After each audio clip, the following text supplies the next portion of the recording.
talking a little bit about a 43% reduction in federal spending. How do you do that? Well, I think you need to start off by talking about Medicaid and Medicare. As governor of New Mexico, I oversaw the reform of Medicaid in New Mexico, which is health care to the poor. I got an insurance policy as governor of New Mexico. It was issued by Presbyterian Healthcare in New Mexico. We did the math. What if we gave every Medicaid recipient in New Mexico my health insurance policy as governor of New Mexico?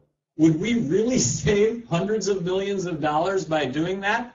Because it was a fee-for-service model in New Mexico that we were now going to change to a managed care model, which in essence was giving everybody the insurance policy that I had, my health insurance policy.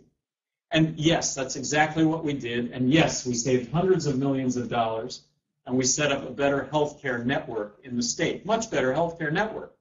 I believe that if I were given control, or if I were to have overseen the delivery of healthcare to the poor in New Mexico, that if I were given 43% less money by the federal government, if the federal government would have eliminated all the strings and the mandates associated with Medicaid, but allowed me free rein on how I was going to deliver health care to the poor with 43% less money, I believe that I could have effectively overseen that delivery.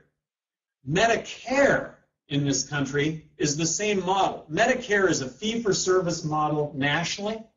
Give it to the states. If I would have been, I maintain that if I would have been given health care delivery to those over 65, that if the federal government would have given the state of New Mexico 43% less money than what they were currently spending, done away with all the strings and the mandates associated on how that was supposed to be administered, that I could have done that in New Mexico. So give Medicare and Medicaid to the states, 50 laboratories of innovation and best practice, and that's what you're going to have nationwide. You're going to have 50 laboratories working on this, and there's going to be some fabulous success that'll get emulated. There'll be some pretty spectacular failure that we'll all avoid, but the notion of Washington knows best, the notion that Washington one size fits all, that has us in the predicament that we're in. That's Medicaid, that's Medicare with a 43% reduction, and that's how we make that take place.